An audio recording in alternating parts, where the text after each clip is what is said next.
Ayan po, isa pong muling malakas na palakpak para sa ating Diyos na buhay at Diyos na tunay at siya po ay talagang tapat kailanpaman. Amen ba? Amen. So mga kapatid, bago po tayo magsimula sa umagang ito, ay atin po munang banggitin ang ating panunumpa sa mga oras na ito. Sabay-sabay po nating banggitin, ako ay narito ngayon upang mag-aral ng salita ng Diyos. Ang puso ko'y binubuksan, ang isip ko'y tinutuon, ako ay makikinig at susunod sa salita ng Panginoon. Amen. Tayo pong lahat ay manalangin. Panginoon naming Diyos na buhay, maraming salamat po sa umagang ito. Salamat po, Panginoon, sa panibagong linggo na kung saan kami po ay sama-samang lalapit sa inyo, sama-samang mag-aaral ng inyong mga salita, at sama-samang nagbibigay ng papuri at pagsamba sa inyo. Panginoon, sa mga oras na ito, sa aming pong paglapit, dalangin po namin na kami po ay linisin ninyo sa lahat ng aming mga pagkakasala. Kung meron po kayo, Panginoon, na mga nakikita sa mga puso't isipan namin ngayon, tanggalin nyo nga po ito. Panginoon, patawarin nyo kami sa mga maliliit o malalaki sa paningin namin sa mga kasalanan. Linisin nyo nga po kami, Panginoon, upang wala pong maging hadlang, upang ikaw ay mangusap sa amin, upang wala pong maging hadlang sa pagpasok ng banal mong Espiritu sa buhay namin. O Lord, salamat po sa ginawa ninyo sa krus ng Kalbaryo. Salamat, Panginoon, dahil ito po ang nagbigay daan para kami po ay magkaroon ng kagalakan at maranasan balang araw ang iyong Panginoon, ang kalangitan, Panginoon. And Lord, sa mga oras na ito, dalangin ko po na ilagay niyo po ako sa inyong likuran. Nawa, Panginoon, bigyan niyo po kami ng karunungan at katalinuhan at marinig nawa ng bawat isa ang inyong boses. Nawa, Panginoon, ang banal niyong Espiritu ay hipuin ang puso namin sa mga oras na ito. Ayaw po namin, Panginoon, na mabaliwala ang aming pag-aaral. Ayaw po namin, Panginoon, na lalabas kami ng bulwagang ito nang wala kaming natutunan. Ayaw po namin, Panginoon, na lalabas kami dito na hindi po namin nararanasan ang pagyakap ninyo. Kaya Lord, kayo po ang kumilos. Ikaw po ang mangusap at ikaw po nawa ang makita. Panginoon naming Yesus, ibinabalik po namin sa inyo ang pinakamataas na papuri at pasasalamat sa dakilang pangalan ng Panginoong Yesus. Amen and amen. Palakpakan po natin ang ating Diyos. Tayo pong lahat ay makakaupo na po. Mga kapatid, may tanong po ako sa inyo. Sino po sa atin dito ang nakalaro na po ng larong ito? Tingnan niyo po. Ayan, siguro kita nyo naman, no? Medyo malabo lang, pero for sure, nakikita nyo tong game na to. Alam nyo po, bago magkaroon ng Mobile Legends, ito po muna ang mga pinagkakaabalahan ng mga taong merong Android phone or merong iOS na cellphone. Anong pong laro to, mga kapatid? Plants versus Zombies. Alam nyo po, sa Plants versus Zombies, mga kapatid, this is a strategy game. Diba? Strategy game siya na kung saan, mga kapatid, yung mga nagbibigay ng points or mga nagbibigay ng sun na sunflower, inilalagay doon sa likuran. Diba? Hindi naman pwedeng ilagay yung sunflower doon sa harapan kasi sila yung mga madadaling kainin. Sila yung mga madadaling masira. Sila yung mga madadaling sirain ng zombies. So ang nilalagay sa harapan, yung mga kapatid, yung mga potatoes. Di ba yung mga potatoes, mga kapatid, sila yung mga matitibay. Sila yung mga matitigas na kahit anong hampas at kain ng zombies, hindi siya basta-basta masisira. Di ba? Ganun ang strategy ng Plants versus Zombies. So may strategy po na ginagawa sa larong yan. Alam niyo po ba, sa books of the Bible, meron ding strategy ang paglalagay or placement of the different books sa bawat Old Testament at New Testament. Halimbawa ho, mga kapatid, ang Book of Genesis. Di ba ang Book of Genesis po, this is a book na kung saan ay pinag-uusapan ang origin or beginning of all things. Tama mo ba, mga kapatid? And ito ay inilagay sa unahan. Di ba? So makikita natin yung significance. Inilagay sa unahan kasi pinag-uusapan ang beginning or origin. Hindi siya basta-basta nilagay sa gitna, nilagay sa dulo, nilagay sa kung saan paman, kundi siya po ay inilagay sa unahan. So mayroon pong strategy ang ginawa ang Diyos. Example pa po, mga kapatid, ang Revelation. Di ba? Ang Revelation po, it talks about the last days. Di ba? It talks about the fulfillment of all things. Di ba? So saan siya inilagay, mga kapatid? Nilagay siya sa ulihan. Di ba? So mga kapatid, sa book of the Bible, meron pong mga significance yung mga placement ng different books. Di ba?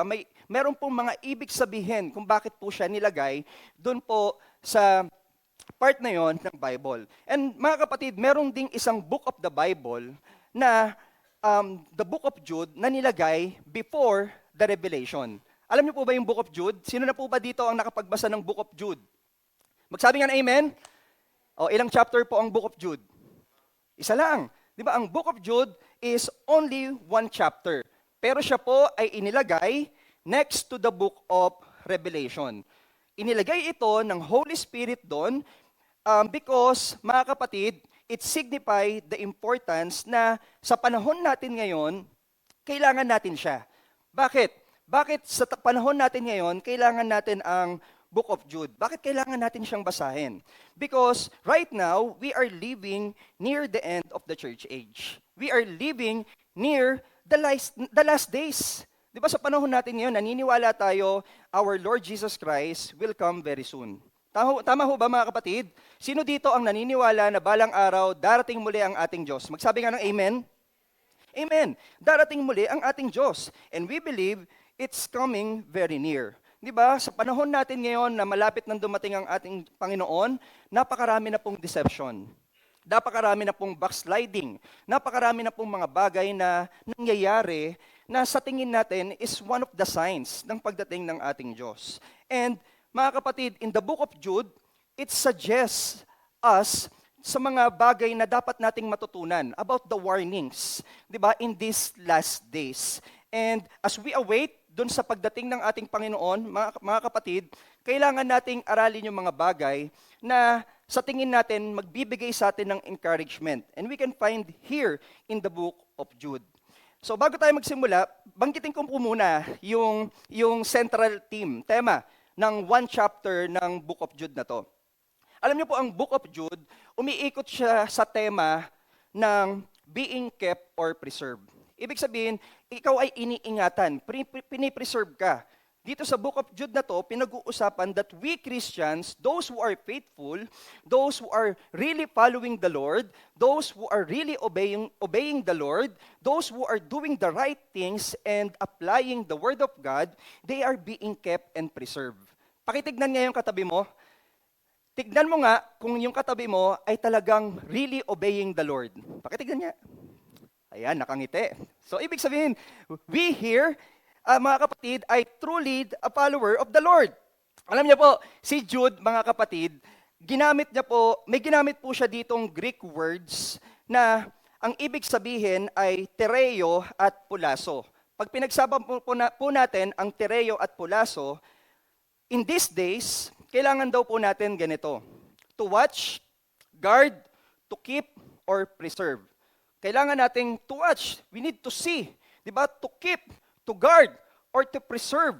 Diba? Kailangan natin itong mga bagay na to para maghanda sa pagdating ng ating Panginoon. Ibig sabihin, mga kapatid, kahit daw intensified na ang evil sa panahon natin ngayon, kahit na grabe na ang persecution sa panahon natin ngayon, kahit na grabe yung mga nangyayari sa mga paligid, sa sitwasyon, wag daw po natin kalimutan na we as a faithful believers, we are kept and preserved by God. Hindi po ba nagbibigay ng encouragement sa inyo yun, na kahit magulo na yung panahon ngayon, na kahit na ang daming nangyayari sa iba't ibang bansa, na kahit ang dami ng pinapatupad na hindi according sa will ni Lord, na kahit na ang gulo-gulo, hindi po ba nagbibigay ng encouragement sa inyo na pinipreserve pala kayo ng Diyos, na kinikep pala kayo ng Diyos, na kayo pala iniingatan? Di ba ang sarap sa pakiramdam na may magsabi sa atin, iniingatan kita. Di ba? Ikaw ay aalagaan ko. Ikaw, kapatid, ay hindi ko basta pababayaan. Di ba ang sarap mapakinggan yon sa tao, pero kung mapapakinggan natin yun sa Diyos, mas masarap ho yun sa pakiramdam. Di ba ho mga kapatid? Pakisabi ho sa katabi nyo, iniingatan ka ng Diyos. So mga kapatid, yung first part po, bago ko po ipagpatuloy, yung first part po ng first chapter ng Jude, mga kapatid, pinag-uusapan po dito yung judgment para sa mga ungodly and rebels. So, mga kapatid, bago tayo magpatuloy, gusto ko kasing maunawaan ninyo. Sa first part po ng Jude, pinag-uusapan po doon yung mga ungodly at saka yung mga rebellious sa Diyos. Pinag-uusapan doon yung mga magiging punishment sa kanila. Pinag-uusapan doon yung mga pwedeng mangyari or consequences kapag ikaw ay ungodly and rebels. At ipinapakita din po, mga kapatid, na hindi lang basta punishment, consequences sa mga ungodly and rebels, pinapakita rin po dito na binibigyan sila ng chance and warning. Alam niyo po, tayong mga tao, lahat tayo may chances, lahat tayo may pagkakataon na laging binibigay ang Diyos. Tama ho ba, mga kapatid? Di ba? Every day we can commit sins. Every day pwede tayong matisod. Every day pwede tayong magkamali. Every day pwede tayong makagawa ng kasalanan. Every day or every minute or every second, pwede nga kahit nandito kayo ngayon, pwede tayong nagkakamali in our minds. Di ba? Pero laging nagbibigay ng chance ang Lord. Di ba? Lagi siya nagbibigay ng opportunity for us to repent. Alam niyo, sa panahon natin ngayon na nag-i-increase ng evil, kahit hindi ko sabihin sa inyo ang mga specific na mga pangyayari, kayo na lang ho ang tumingin. 'Di ba? Tignan niyo yung pangyayari ngayon. Kaliwat kanan na po ang digmaan. 'Di ba? Alam niyo po ba na mayroong mga digmaan sa different countries? Sa Congo, 'di ba? May digmaan. Sa Ukraine and Russia, may digmaan. Hanggang ngayon hindi pa rin 'yun tapos. Alam niyo po ba last year pa 'yon? 'Di ba? Hanggang ngayon hindi pa rin po 'yon tapos. Merong digmaan sa Palestine and Israel. 'Di ba? Ang dami nang nagagalit sa Israel. Kasi nga, akala nila na ang Israel ang pumapatay. Pero ang totoo, nauna naman talaga ang Palestine. 'Di ba? Gusto nilang atakihin ang Israel. Isa pa, ang Taiwan po, napapalibutan na rin ng military forces ng China. And tayo rin, actually. 'Di ba? Tayo rin. 'Di ba? Napapalibutan na rin tayo. And sa panahon natin ngayon, mga kapatid, immorality is also celebrated. Di ba nakikita nyo? Immorality is celebrated na. And also, the truth gets twisted. Di ba? Napakarami ng pangyayari and there is an increase in evil in these days. And ang encouragement doon, mga kapatid, the Lord is in control. The Lord is still in control.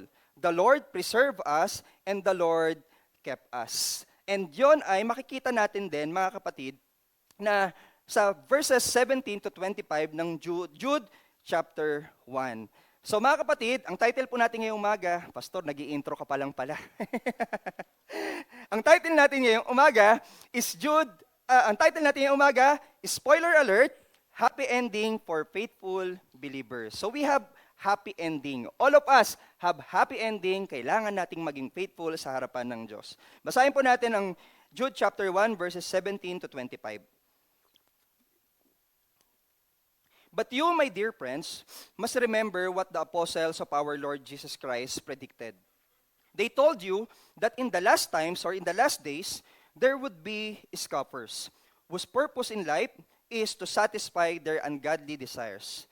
Verse 19, these people are the ones who are creating divisions among you. They follow their natural instincts because they do not have God's Spirit in them.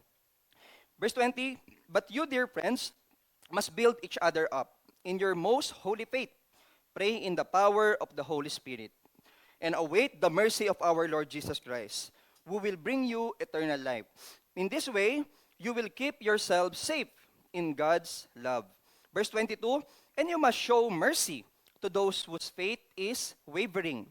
Rescue others by snatching them from the flames of judgment. Show mercy to still others, but do so with great caution, hating the sins that contaminate their lives. Verse 24, now all glory to God, who is able to keep you from falling away, and will bring you with great joy into His glorious presence, without a single fault. Verse 25, all glory to Him, who alone is God, our Savior, through Jesus Christ our Lord. All glory, majesty, power, and authority is before all time, and in the present and beyond all time. Amen. So mga kapatid, sa mga text po na binasa natin, dito from Jude chapter 1 verses 17 to 25, nag-focus po si Jude sa attention niya sa faithful believers. Okay? So yung verses 17 to 25, nagpo-focus po dito at sinasabihan niya po dito ang mga faithful believers. He refers to them, kung mababasa natin, sabi niya, my dear friends. Di ba? So ibig sabihin nun, mga faithful believers. Di ba? My beloved, mga follower po ni Jesus Christ. Sa verses po 17 to 19, makikita rin natin na sinum up po ni Jude dito yung warnings na binigay niya from previous verses. Hindi ko na po sinama lahat kasi napakarami po. From verses 1 to 8 to 16, warnings po yon. Yung 17 to 19, summary na po ng warnings po ni Jude. And mga kapatid, in verses 20 to 23, eto na 20 to 23, pinakita niya na po yung encouragement na ibinibigay niya sa mga faithful believers. Merong warning, pero meron ding encouragement. Alam niyo, minsan ang tao lagi lang nagbibigay ng warning, pero walang encouragement. Di ba? Minsan nagwa-warn tayo, madadapa ka dyan. So, madadapa ako, anong kailangan kong gawin? Di ba? Magkakasala ka dyan. So, magkakasala ko, anong kailangan kong gawin? Alam niyo, kailangan natin minsan balansehin yung warnings and encouragement. Hindi pwedeng puro warning lang, hindi pwedeng puro encouragement lang, kailangan balanse siya. Kasi kung hindi siya balanse, baka hindi maging maganda ang resulta. Kapag puro encouragement, walang warning, maaaring matolerate, 'di ba, sa sin. Kung puro warning lang, walang encouragement, baka hindi ma-motivate, 'di ba, to go forward at tumayo dun sa mga pagkadapa nila. So, mga kapatid, in these last days, mababasa natin dito that we are encouraged in the things that we need to do. Ano nga ba yung dapat natin gawin as a faithful Christian, as a Christian sa panahon natin ngayon? So, we are encouraged, number 1, to build ourselves up. Diba? Makikita natin yan sa verses na binasa natin, we are encouraged to build ourselves up. Kailangan nating tulungan ang sarili natin na maging malakas. Kailangan nating tulungan ang sarili natin na umangat. Saan, pastor? Diba? Makikita natin yan dito. Basahin ko muna. Verse 20 to 21, but you, dear friends, must build each other up in your most holy faith. Pray in the power of the Holy Spirit and await the mercy of our Lord Jesus Christ, who will bring you eternal life. In this way, you will keep yourself safe in God's love. Pag nagbibuild tayo ng building, halimbawa sa mga engineer dito, sa mga gumagawa ng bahay, di ba napaka-importante ng mga materials?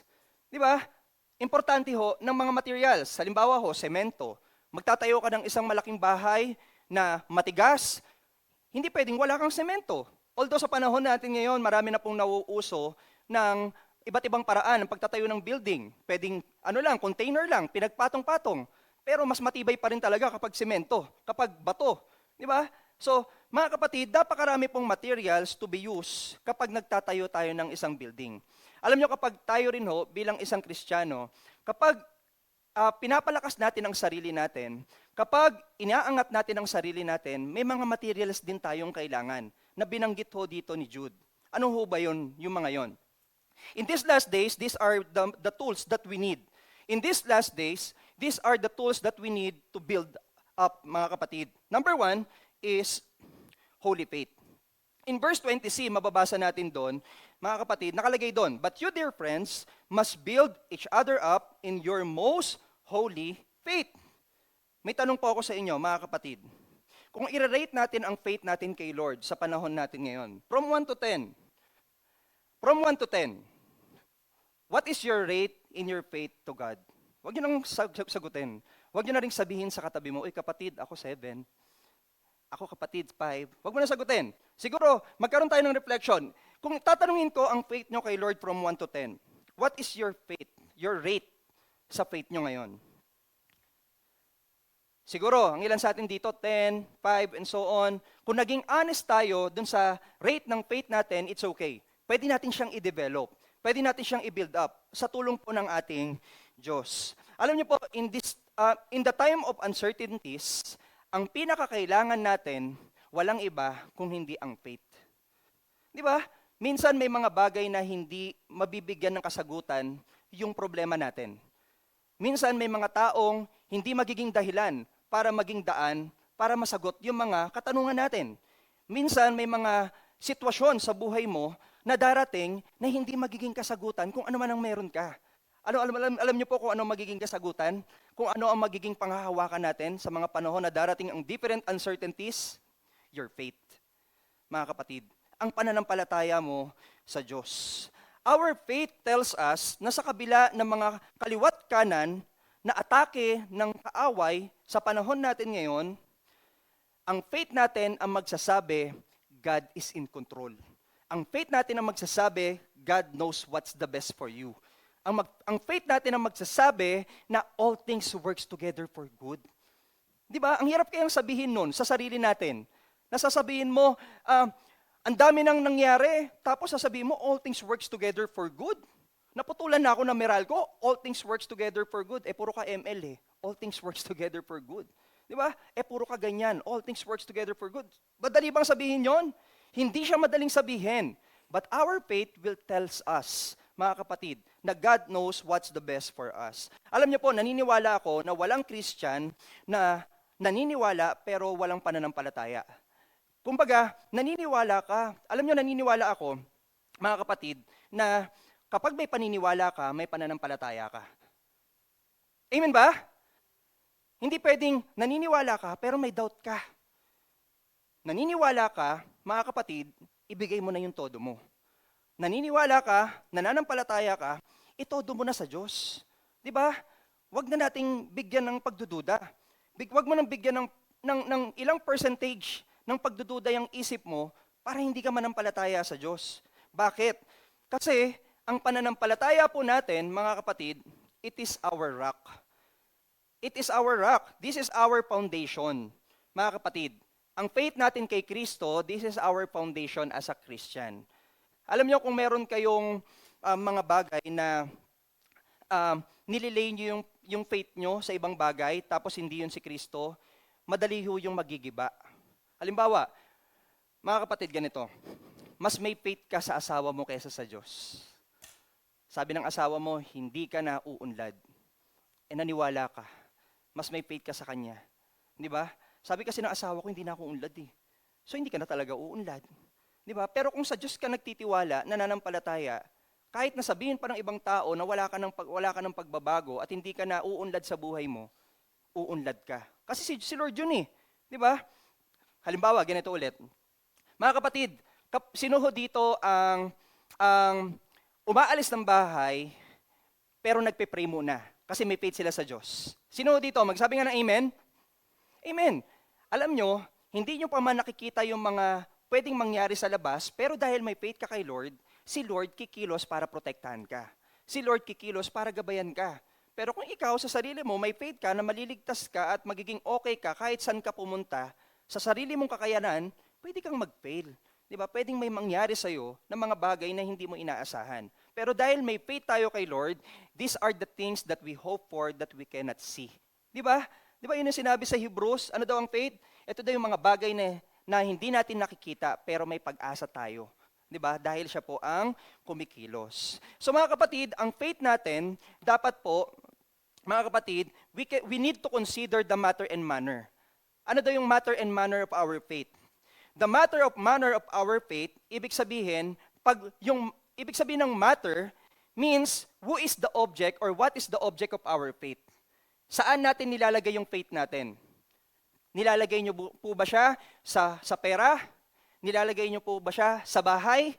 Nilalagay niyo po ba siya sa gamit? Nilalagay niyo po ba siya sa kotse? Nilalagay niyo po ba siya sa kung trabaho, sa eskwelahan, or kung saan pa man? Saan niyo po nilalagay yung faith niyo? What is the object of our faith? Ang object dapat ng faith natin, walang iba kundi si Kristo. Nagkakaintindihan ho tayo? Nagkakaintindihan ho tayo? So the object of our faith should be Jesus Christ. Siya lang. And the manner of our faith, anong ibig sabihin naman nun? The manner of our faith should be in humility. Dapat tayo, dahil may faith tayo kay Kristo, dapat ho nagpapakumbaba tayo sa Kanya. Hindi tayo nagmamarunong. Hindi tayo nagmamagaling, hindi tayo nagmamataas, hindi tayo nagmamatigas. Binigyan ka ng conviction ng Diyos na humingi ka ng tawad sa Kanya, magsisi sa mga kasalanan, huwag ka na magmatigas. mga kapatid, magpakumbaba ka. Sinabi ng Diyos sa'yo na magsilbi ka, mag-aral ka, magbasa ka ng Bible, umattend ka ng Bible study, o mag-discipleship ka, mag-serve ka, tumugtog ka, and etc. Magpakumbaba ho tayo. Sumunod tayo. That's the manner of our faith. We should have humility and godly sorrow, mga kapatid. Kasi, mga kapatid, we need this. When we have godly sorrow and humility, maglilid po to sa atin into repentance. And maglilid po to sa atin to accomplish anything sa tulong po ng Diyos. So that's number one tool na kailangan natin to build ourselves up. Number two, mga kapatid, or letter B, letter A yung kanina. Letter A yung kanina, holy faith. Kailangan natin yan. You need to have a faith, a holy faith. Letter B is prayer. Diba? Kailangan natin ng prayer in our lives to build ourselves up. Alam nyo, walang Kristiyano, wala akong nakitang faithful na Kristiyano na hindi nagdadasal. Diba? Wala akong nakitang faithful na follower ni Lord na hindi nagdadasal. Alam nyo, lahat nakita ko madasalin. Diba? Lahat madasalin. Pastor, nagdadasal naman ako. Tuwing kailan? Bago kumain. Pastor, nagdadasal naman ako. Tuwing kailan? Pastor, pag may pinagpipray akong gusto ko. Alam nyo, ang prayer natin, mga kapatid, this is God's divine presence. God's divine presence is assisting us in prayer, molding our petitions into His will. Alam nyo po, ang prayer natin, hindi ito basta galing sa atin. Ang prayer, this is God's divine presence. Ina-assist niya tayo into praying something na according to His will. Minsan may prayer tayo na hindi according to His will. Di ba? Minsan may mga prayer tayo na hindi minsan according sa gusto ng Diyos. Pero sa tulong po ng banal na Espiritu, kapag tayo ay babad sa panalangin, imomold niya po yung prayer natin na magiging katulad ng kalooban ng Diyos. Pansin nyo ba, mga kapatid, kapag nagpe-pray tayo, minsan yung prayer natin na galing sa motibo natin, hindi yun madalas sinasagot ng Diyos. Di ba? Pansin nyo, ang prayer natin na hindi galing sa kalooban ng Diyos, hindi yun madalas ang sinasagot ng Diyos. Ang sinasagot ni Lord, yung according to His will. Kapag hindi according to His will yung prayer mo, mga kapatid, magpakumbaba tayo. Tulungan niya nawa tayo na i-mold yung prayer natin na maging according to His will. At naniniwala ba kayo na hindi tayo marunong mag-pray? Naniniwala ba kayo doon? Hindi tayo marunong mag-pray. Sabi sa Bible, mga kapatid, ang naglilid lang sa atin into prayer, nagtuturo sa atin into prayer, walang iba kundi si Holy Spirit. Siya ang maglilid sa atin sa tamang prayer. So when we pray, let's ask the Holy Spirit to guide us. When we pray, mga kapatid, let's ask the Holy Spirit to show to us, to reveal to us yung mga bagay na dapat nating ipinagpipray na according sa kalooban niya. Our act of prayer happens with Him, by Him, and for Him. Ang prayer po, mga kapatid, lagi yan dala-dala dapat ng isang Kristiyano. Mga kapatid, parang isang cellphone. Di ba ang isang cellphone, hindi na po yan nawawala sa bulsa ng bawat tao. Di ba? Pero ang prayer po, dapat lagi rin natin yan dala-dala. Di ba? Hindi lang siya occasionally dapat ginagamit. Dapat lagi. Di ba, Lord, nagpipray ako ngayon na sana matanggap ako sa trabaho na according sa kalooban mo. Lord, meron ako nililigawan. Sana, Lord, itong nililigawan ko ay according na sa kalooban mo. Lord, meron akong gustong pasukin na school. Sana ito na yung kalooban mo. Alam niyo, pwede niyong gamitin ng prayer anytime you will go. Wag ho nating limitahan ng sarili natin na yung prayer dito lang sa Siena Park. Di ba? Wag ho natin limitahan ng sarili natin na yung prayer nandun lang sa Landcris or kung saan pa man. Ang prayer, paglabas mo, dala-dala mo na yan. Gamitin ho natin. And let the Holy Spirit guide you. And also, mga kapatid, we need to build ourselves up yung God's mercy. Kailangan natin itong mga tools na to. God's mercy, habag ng Diyos. Diba? Without the mercy of God, saan tayo sa tingin nyo pupulutin? Saan nyo? Sa tingin nyo tayo pupulutin? Lahat tayo pupulutin sa eternal flame of judgment. Doon tayo lahat pupunta. Diba? Pero dahil may habag ang Diyos, we need this. Diba? We need to remind ourselves of God's mercy for us. Kung babalikan natin yung dalawang tool, kanina, yung holy faith at yung prayer, kung iisipin natin parang trabaho yung ginagawa natin, no? Parang trabaho yung binigay na tool ng Lord. Gagamitin mo yan pagtrabahuan mo. Di ba? Parang, kung iisipin natin, parang ganun.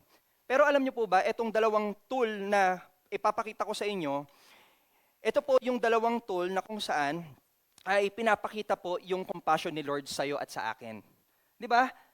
Pinapakita ni Lord yung compassion niya sa bawat tao at sa akin at sa iyo. So, mga kapatid, sa mga panahon na you feel hopeless, the best time para ma-build mo yung sarili mo, to build yourselves up, is to wait for God's mercy.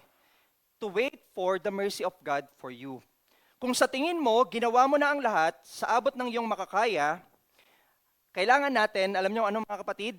Sit back, relax, and you can still build yourself up by waiting for His mercy.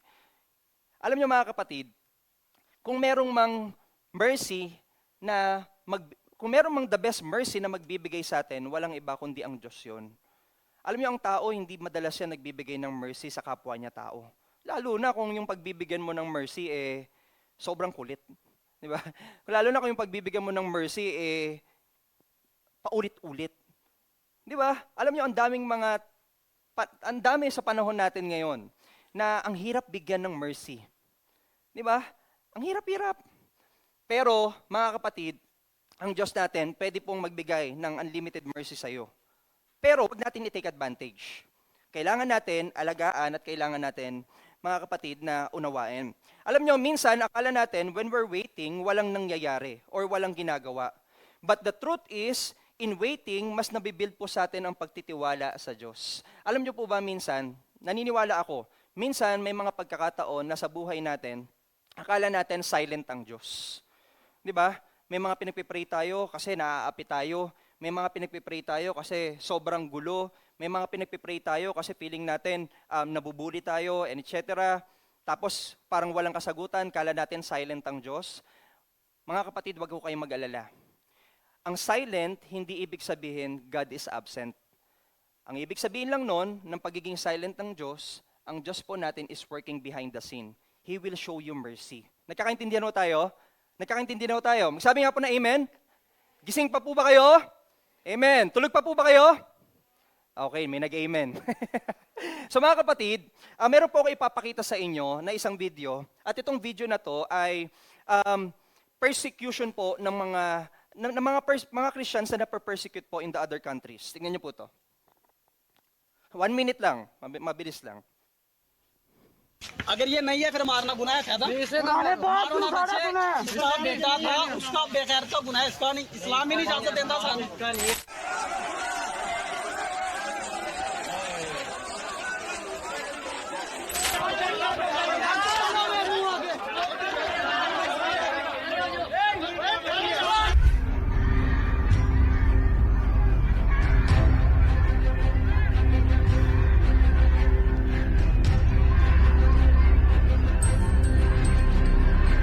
बच्चों ये नहीं था मैं इसका बाप वो इसका भाई को बेटा था पुराने पाप नहीं उखाड़ा तूने वो ये नहीं था इसका बेटा था इतना गुनहगारी है गुनाह है ये इस तरह अगर ये नहीं है फिर मारना गुनाह है फायदा मारो ना बच्चे इसका बेटा था उसका बेगैर का गुनाह इसका नहीं इस्लाम ही नहीं इजाजत देता सानू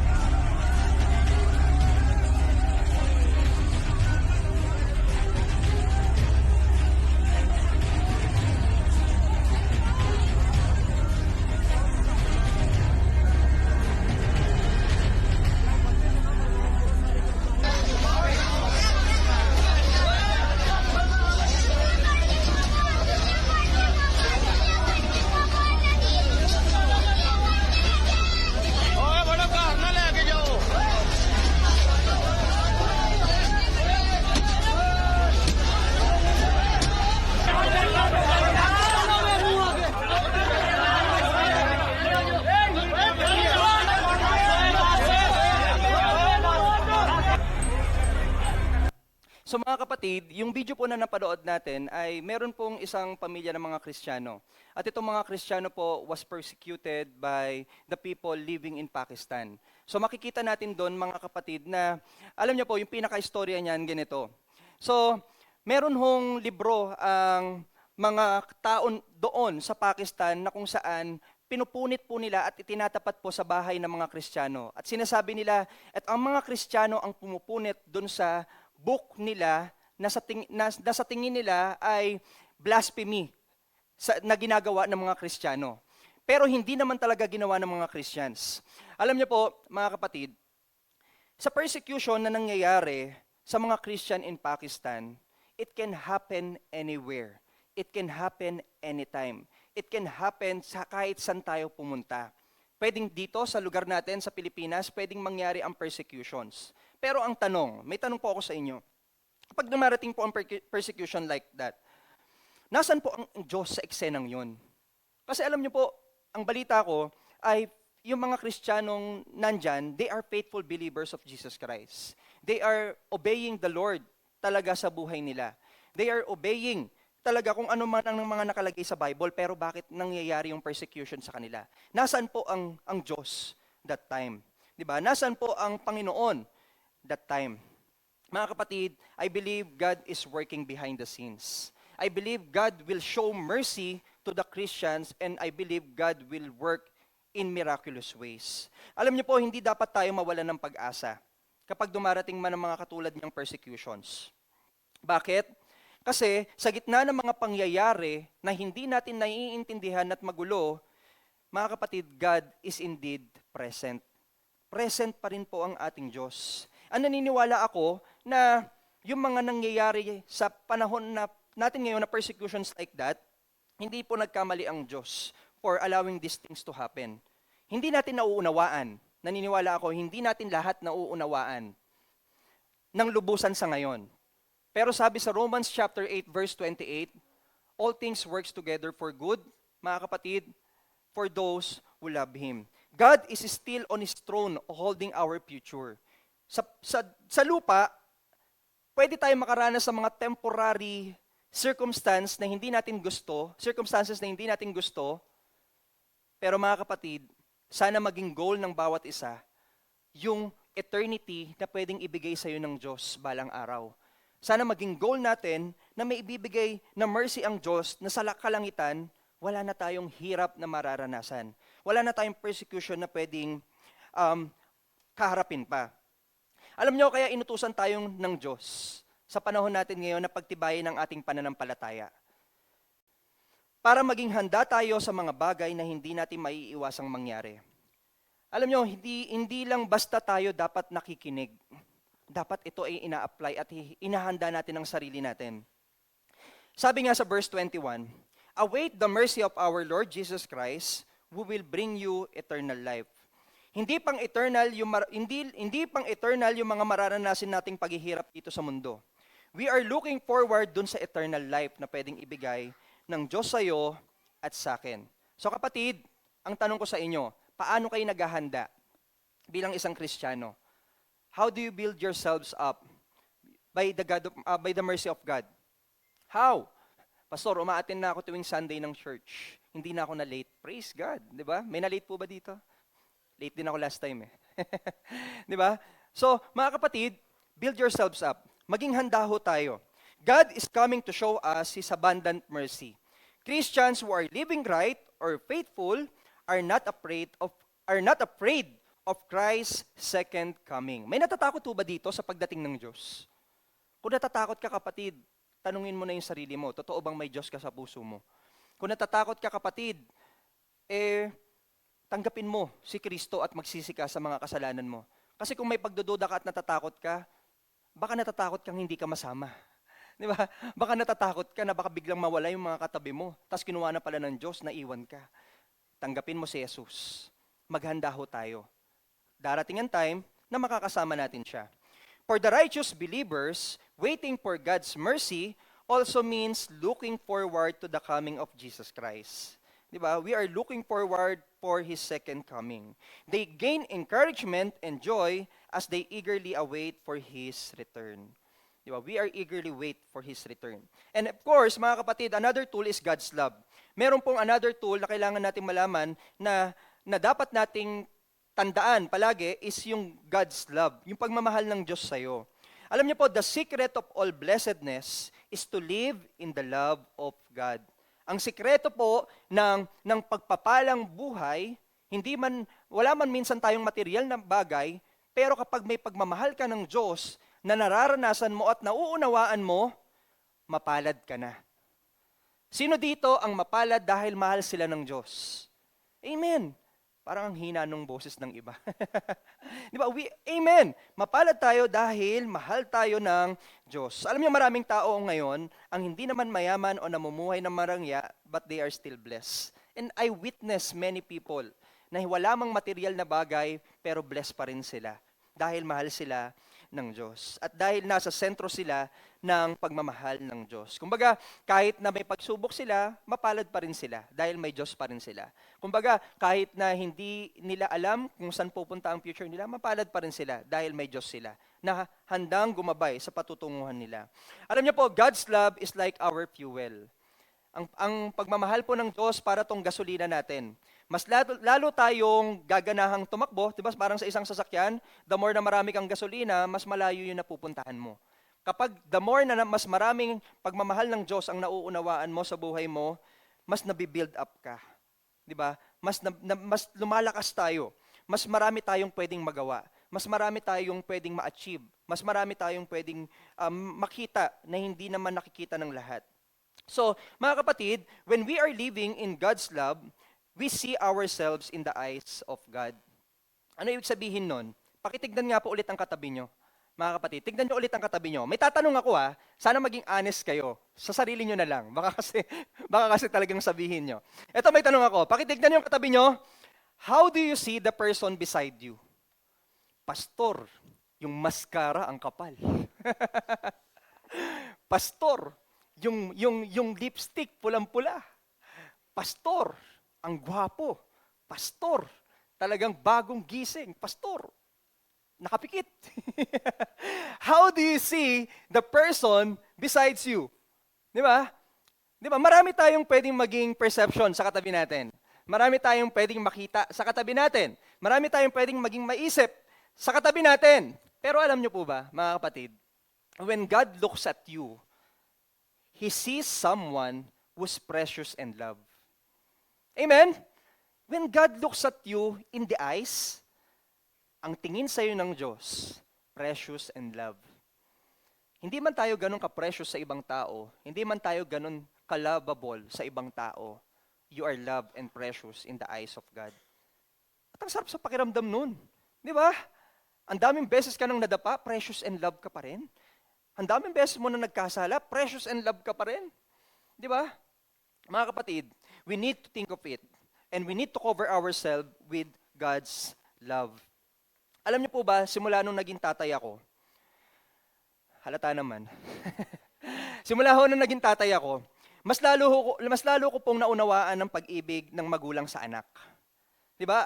Hindi ko po alam kung ano ang magiging tingin ng anak ko, di Lily, sa sarili niya paglaki niya. Pero alam niyo po, ang tingin ko sa kanya, tuwing tititigan ko siya, I see her as a very special child, worthy of being loved, being protected, and worthy to receive all the best in life. Ganun ang tingin ko sa kanya. What more sa tingin ng Diyos sa iyo at sa akin? Diba? Sa isang magulang, alam ko maraming mga magulang dito at ang tingin nyo sa anak nyo talagang the best. Regalo ng Diyos. Worthy to be loved, worthy to be protected, worthy to receive all the blessings. Ganun ang tingin nyo. What more ang Diyos para sa iyo? Diba? Maraming pwedeng ibigay ang Diyos sa iyo na hindi mo aakalain na gagawin niya pala. Diba? Kasi you are loved by God. So mga kapatid, we need to cover ourselves. Paalalahanan mo ang sarili mo na mahal ka ng Diyos. So you can build yourselves up. That's number one, mga kapatid. That's the last one of the tools. Number two, that we need in these last days is we need to rescue those who are in need. Di ba? Kailangan nating i-rescue those who are in need. In verses 22 to 23, nakalagay doon, and you must show mercy to those whose faith is wavering. Rescue others by snatching them from the flames of judgment. Show mercy to still others, but do so with great caution, hating the sins that contaminate their lives. So mga kapatid, after telling us how we can build our spiritual lives, kanina sa number 1, sa verse na to, ipinapakita kung paano naman natin mabibuild up yung spiritual life ng ibang tao. Di ba? Mahalaga na binibuild natin muna yung sarili natin. Kasi we cannot give what we do not have. Di ba? Mahalaga na palaguin natin ang sarili natin sa pananampalataya. Para, ito yung sinasabi ni Jude, ma-rescue naman natin ang ibang tao so that we can snatch them. Di ba? Para matulungan natin sila. So, the foundation of our life must be stable before we can have a godly ministry to others. Meron niyang kasabihan, mga kapatid, hindi ka magiging mabuting minister ng Diyos sa labas kung sa loob mismo hindi ka mabuting minister. Sa loob muna bago sa labas. Sarili mo muna bago ang iba. Ayusin muna natin ang sarili natin. So who are those in need, Pastor? Sino nga ba yung mga in need na tao? Those whose faith is wavering. Sino daw yung mga in need? Those whose faith is wavering. Ano daw yung faith na nagwe-wave? Ito yung mga nanghihina sa pananampalataya. Sino ba yung mga nanghihina sa pananampalataya sa paligid nyo ngayon? Sino pa to? Yung mga nagdududa sa pag-ibig ng Diyos. Di ba? Yung mga nanlilinlang ng mga false teachers. Yung mga nakakulong, nakagapos sa kasalanan at iba pa. Yan yung mga tao na kailangan nating i-rescue. Yan yung mga tao na kailangan ng pag-ibig ng Diyos. Na kailangan din nila na maranasan yung naranasan natin. So how do we rescue them, Pastor? How do we rescue those people who are in need? Paano?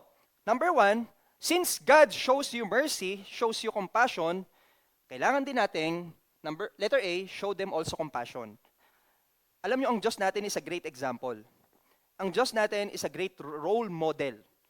Kung ano ang ginawa niya, mga kapatid, yun din ang gagawin natin. Alam niyo, kung ang Diyos natin hindi ginawa na maging compassionate sa atin, ang hirap gawin. Di ba? Pero ginawa niya eh. At meron siyang Holy Spirit na tutulong sa atin. Kaya rin natin to. Kaya rin natin. Ano sabi sa verse 22 yan, mga kapatid? Show them compassion. Ano sabi doon? Rescue others. You must show mercy. Show mercy or show compassion. Instead of condemning them, ang pinakamainam na gawin is to show them compassion. And mga kapatid, katulad ng paano tayo binigyan ng habag ng Diyos, bigyan din natin ng habag ang ibang tao. Iwasan natin yung ganitong attitude. May ganito kasing attitude eh. I am holier than you. Di ba? So dahil I am holier than you, bahala ka na sa sarili mo. I am holier than you, hindi kita papansinin. I am holier than you, maghanap ka ng ka-Bible study mo. Di ba? Hindi kita share ng gospel. Alam niyo mga kapatid, all the people living dito sa mundo natin deserves to receive compassion. Deserves to receive the gospel of Jesus Christ. Kailangan din nila yon to be saved.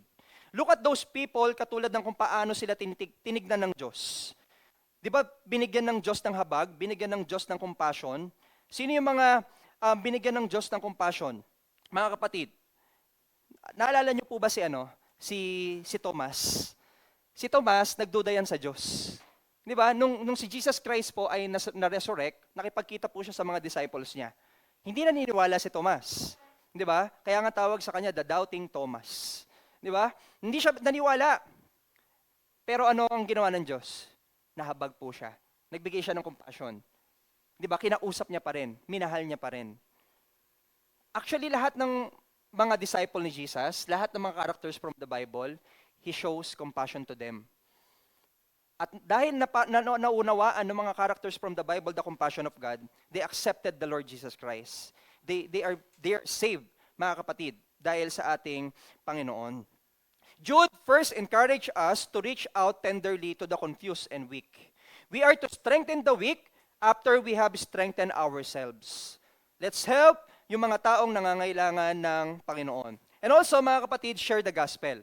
After showing compassion, share the gospel to them. O, yan na, mga kapatid. Nagpakita ka na ng compassion, kabaitan, pagmamahal, i-share mo naman si Jesus. Diba? Share the gospel of Jesus Christ. Sabi doon, rescue others by snatching them from the flames of judgment. Ano yung sabihin nun? Rescue others by snatching them from the flames of judgment. Pastor, ako ba yung sasalo sa kanila para hindi sila mapunta sa impyerno? Pastor, ako ba yung hihila sa kanila para hindi sila mapunta sa impyerno? Yun ba yung sinasabi doon? Hindi. Ang ibig sabihin nun, mga kapatid, share Jesus to them so that they can be rescued from the flames of judgment. May flames of judgment naman talaga. Di ba? Hindi natin magagawa na iligtas sila sa sariling kakayahan. I-share mo si Jesus. They can only be spared from the flames of judgment if they heard and accepted the good news of Jesus Christ. Huwag nating ipagkait ang mabuting balita sa kanila. They deserve to hear it too. They also deserve to know na mayroong available solution na suliranin sa kanila. So share the gospel. So mga kapatid, magkakaroon ho ng mission trip ang Bikutan this end of June. I hope everyone will be encouraged to join. Diba? Let's share the gospel to the people. And of course, mga kapatid, encourage them to repent. Hindi lang basta showing compassion, hindi lang basta, mga kapatid, by rescuing, hindi lang showing compassion, share the gospel, also encourage them to repent. Ano sabi sa verse 23, mga kapatid? Ang sabi doon, basahin ko lang sa inyo ayun, so ang sabi doon is, saan ba yun? Ayun, so sabi doon, show mercy to still others, but do so with great caution, hating the sins that contaminate their lives. Hate the sin, but love the sinners. Ito yung ibig sabihin nun. Encourage them to repent. Di ba? Kasi, mga kapatid, when we try to rescue the rebellious, we must tell them the truth and not comfort them with lies. Mahirap sabihin ng katotohanan, kapatid, kasalanan yan. Mahirap ka sabihin yun, pero you need to say it. Di ba? Do not comfort them, o kapatid, nagkasala ka, okay lang yan. Paminsan lang naman eh. O kapatid, may ginawa kang kalokohan, okay lang yan. Ulitin mo bukas. Minsan lang yan. Mga kapatid, do not comfort them with lies. It will not help them. Di ba? Tell them the truth. What they need to hear. Encourage them to repent. Di ba? We love them, but we love them enough to hate the sins that destroy their lives. Minsan kasi ang tao, hindi niya nakikita sa sarili niya hindi niya nakikita sa sarili lang niya yung mga bagay na sumisira sa buhay niya. Kailangan niya talaga ng ibang tao para makita yon. Di ba? And tayo po yun. Tulungan natin sila. Tulungan po natin ang mga tao.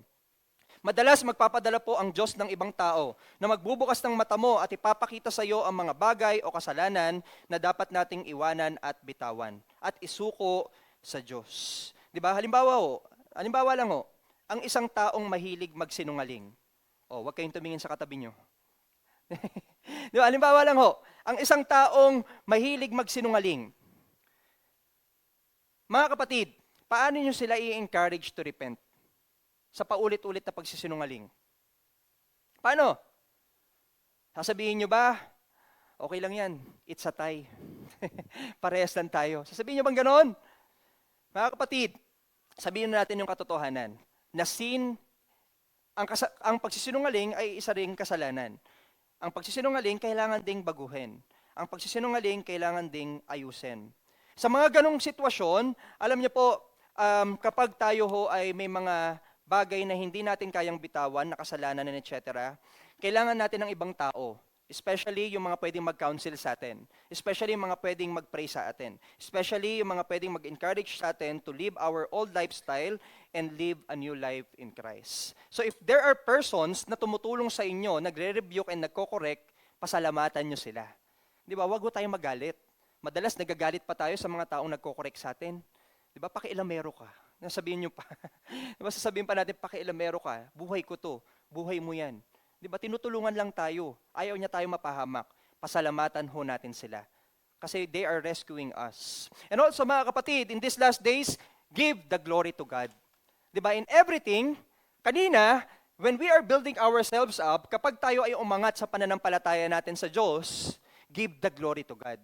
Kapag nakapag-rescue tayo ng mga tao sa paligid natin, natulungan natin sila, in these last days, mga kapatid, kailangan nating ibigay ang glory lahat sa Diyos. Pastor, ang selfish naman ng Diyos. Hindi siya selfish. Siya naman talaga ang may likha, siya naman talaga ang may kakayanan sa lahat, at siya lang talaga ang may kalakasan para tayo ay tulungan sa mga panahong katulad nito. So give all the glory to God. Basahin ko lang 24 sa inyo, to 25. Now all glory to God was able to keep you from falling away and will bring you with great joy into His glorious presence without a single fault. Verse 25, all glory to Him who alone is God. Tingnan nyo inulit yung all glory to Him. All glory to God. Pangalawa na nga to. Our Savior through our Jesus Christ our Lord. Isa pa, all glory, majesty, power, and authority are His before all time and in the present and beyond all time. Amen. Ilang beses inulit yung glory to God? Glory to Him. 3 beses. Ibig sabihin, maraming beses you need to give the glory to God. Alam niyo yung panahon natin, etong panahon natin ngayon na nakikinig tayo ng preaching ni Lord, kung nangusap sa iyo si Lord, give the glory to Him. 'Di ba? Kung may tinuturo sa iyo si Lord, give the glory to Him. Ako ngayon, nagsasalita dito, I am giving the glory to Him. Kasi siya lang naman ang may wisdom. Siya lang naman yung may knowledge. Siya lang naman yung magaling. Wala nang iba. Siya lang naman ang tumutulong din sa akin. So let's give all the glory to God. Why? Why do we need to give the glory to Him alone? Why? Because the God we glorify is able to, letter A, keep us from falling. Tutulungan niya na tayo mga kapatid na hindi na basta mahulog muli. Saan ka huling nahulog na kasalanan? Isipin mo nga, ano yung huling kasalanan na nahulog ka? Ano yung huling pagsubok na sumuko ka? Ano yung huling bagay na nagpaiyak sa'yo? The Lord will keep you from falling again. The Lord will help you, mga kapatid, to guide you and strengthen you and will keep us from falling. We can overcome any tests and schemes from the enemy only by the grace of God. We will be found faithful until the end, not because of our own might, but because of God Himself.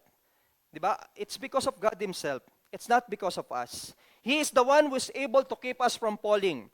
Think of all the tests you pass. Ano pa ba lahat ng testing and trials and temptations na napas nyo, nalagpasan nyo? Mga kapatid, isipin nyo lahat. The mountains you conquered, the heartbreaks you survived. Isipin nyo lahat yon. Give it glory to God. Diba? Balik nyo lahat sa Diyos. Magpasalamat po tayo sa Kanya. No one else is as mighty as God. In the past, in the present, in the future. No one else. Panginoon lang po natin. Dapat po mga kapatid, itong mga naririnig natin that God will keep us from falling, it should serve as an encouragement for us. Na sa battle natin ngayon, alam ko may mga kanya-kanya tayong battle, mga kapatid. Naniniwala ako. Sino po dito ang may mga battle ngayon? Magsabi ng amen? Huwag kayong mag-alala. Nasa side tayo ng isang Diyos na matagumpay na noon pa man. Amen? Huwag tayong mag-alala. Kasi alam niyo mga kapatid, ang Diyos natin, matagumpay na, hindi yan talunan. Yung nasa side natin, alam nyo, tayong mga tao, nasa side nga lang tayo ng isang politiko, ang feeling natin, ang laki-laki natin eh. Ang feeling natin, ang lakas-lakas natin. Ang feeling natin mga kapatid ay special. Lalo pa kung nasa side tayo ng Diyos. Diba? Someone who create ng lahat ng bagay. Someone na nagbibigay ng provision sa bawat tao. Someone na nagpapagaling sa lahat ng tao. Victorious yun. Nasa side niya tayo. Mga kapatid, kung ano man ang battle mo, you are already victorious because of God. Amen? Amen. There's so many battles, but let us give the glory to God. Let's give the glory to God. And also, mga kapatid, the God we glorify is able to grant us incomparable joy. Pakikita rin natin yan sa 24b. He will give us incomparable joy. Kagalakan na hindi maikukumpara. Yung kagalakan na to mga kapatid, minsan hindi mo naunawaan. Ang hirap din sobrang i-explain, pero ito yung kagalakan na hindi mo rin may explain sa kahit sinong tao na hindi nauunawaan at hindi naranasan to. Kapatid, for sure, lahat tayo naranasan yung mga kagalakan na ibibigay ng Diyos. Diba? Yet what we suffer now is nothing compared to the glory He will reveal to us later. Lahat po ng hirap na dinanas natin in the past is hindi mapapantayan ng kagalakan na mararanasan natin sa oras na makasama natin si Jesus. May kagalakan na nga na binibigay ang Diyos dito sa lupa eh. What more sa langit? Diba? May kagalakan pa siya. So no matter how challenging our circumstances are, in the end, we will be celebrating with Jesus eternally. Kaya nga yung title natin ngayon mga kapatid, spoiler alert, happy ending with the faithful believers. Kasi alam nyo at the end, meron tayong talagang happily ever after. Alam nyo kanino? Kay Jesus. Diba? Sa Panginoon natin. Sa tao wala yan. Kay Jesus meron. Spoiler yun nag-i-spoil na ako sa inyo. Kasi totoo yun. Hindi lang siya basta theory. Hindi lang siya basta haka-haka. Hindi lang siya basta sinabi ko. At the end of our lives, at the end of it, at the end of any circumstances, there is a happy ending with our Lord Jesus Christ. Kaya mga kapatid, hindi dapat natin ikatakot ang nangyayari at mangyayari pa in the last days. As God's children, we are protected and His grace is enough to keep us faithful until the end. Kaya sa umagang ito, mga kapatid, pakisabi sa katabi mo, we have happy ending sa Panginoon. Amen. Praise God. Tayo pong lahat ay saglit na manalangin. Panginoong Diyos, maraming salamat po sa umagang ito. Maraming salamat, Panginoon, dahil in our lives, at the end of everything, Panginoon, we have happy ending with you. Lord, help us to be more faithful to you. Help us, O Lord God, na yung banal na spirito ay mas maging malaki sa buhay namin. Nawa, Panginoon, ang bawat isa ay hindi lang basta nakakinig ng inyong salita. Kung hindi, Panginoon, ito ay tumimo sa kanilang mga puso. Nawa, ang inyong salita ay tumimo sa aming mga isipan. Nawa, ang inyong salita ay may apply namin sa bawat buhay na darating sa aming buhay. Lord, salamat ho, dahil ang daming circumstances. We have so many battles in our lives. But still, we have a God na victorious na noon pa man. And we have a God who will help us also to be victorious in different parts, in different aspects of our lives. Thank you, our Lord Jesus, for everything. Thank you for what you did on the cross. And thank you because you will have a wonderful plan in our lives. We bring back the highest glory and honor. In Jesus' name we pray. Amen and amen.